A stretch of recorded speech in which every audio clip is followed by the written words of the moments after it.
Hello friends, आज हम पढ़ने वाले हैं बहुत इंपॉर्टेंट टॉपिक जिसका नाम है comprehensive nuclear test ban treaty. तो इसको शॉर्ट में हम CTBT भी बोलते हैं। और इस जो ट्रीटी का मेन फोकस क्या है कि जितने भी न्यूक्लियर टेस्ट एक्सप्लोजन्स कहीं भी वर्ल्ड में होते हैं उनको बैन करना। ठीक है, तो ट्रीटी जो थी ये नेगोशिएट की गई थी कहाँ पे? कॉन्फ्रेंस हुई थी जेनेवा में। किसके ऊपर? डिसआर्मामेंट के ऊपर 1994 में। और इसको अडॉप्ट किया गया UN जनरल असेंबली द्वारा।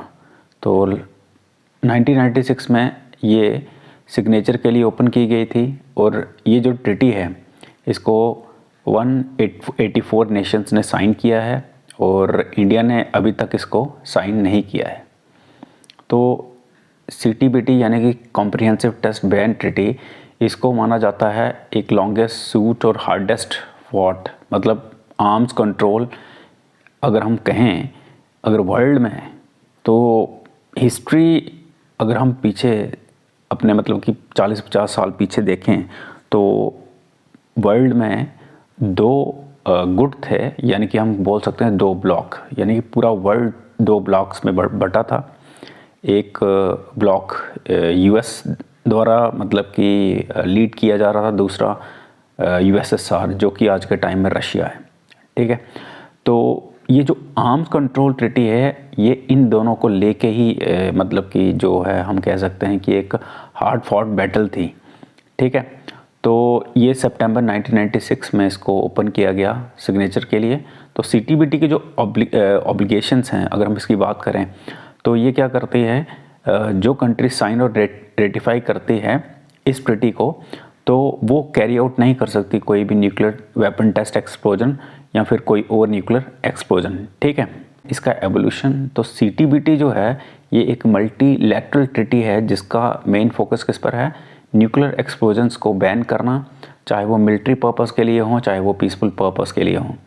तो जो रूट्स हैं CTBT के, आप इसको ट्रेस कर सकते हो कोल्ड वॉर एरा से। जैसे कि मैंने अभी आपको पहले बताया कि रशिया, पहले USSR बोलते थे रशिया को, और US, दो ब्लॉक थे।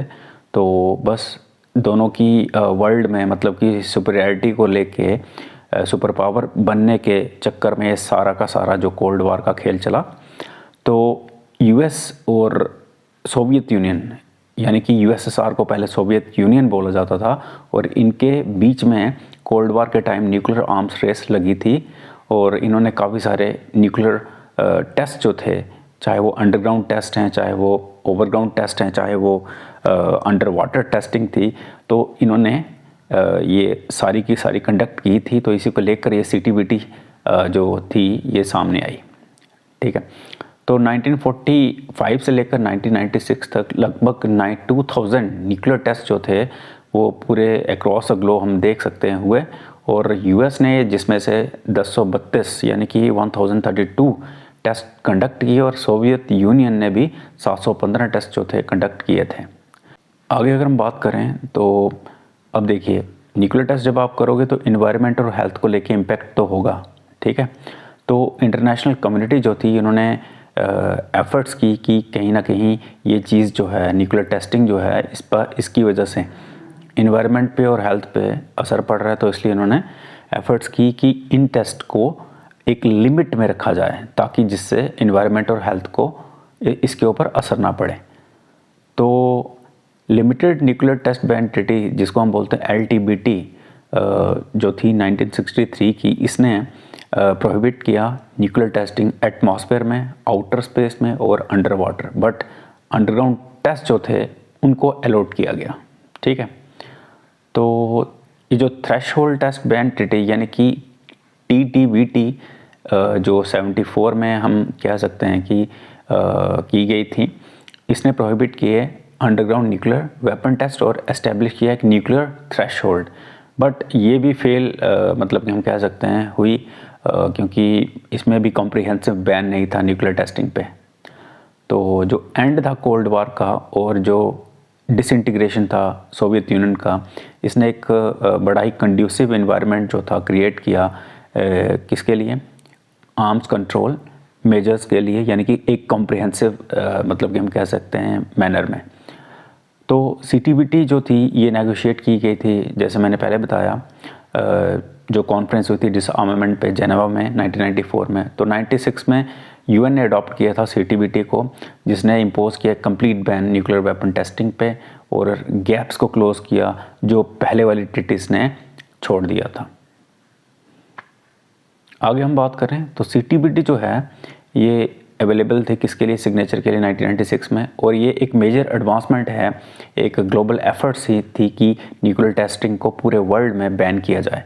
तो अगर हम बात करें CTBT जो है वो मतलब कि इफ़ेक्ट में आएगी कब, 180 डेज़ के बाद, यानी कि अगर इसको 44 स्टेट्स जो हैं एनेक्सचर 2 में जो ट्रीटी के अगर वो इसको साइन करती हैं, तो ये वो स्टेट्स हैं जिनके पास न्यूक्लियर रिएक्टर्स हैं या रिसर्च रिएक्टर्स हैं, ठीक है।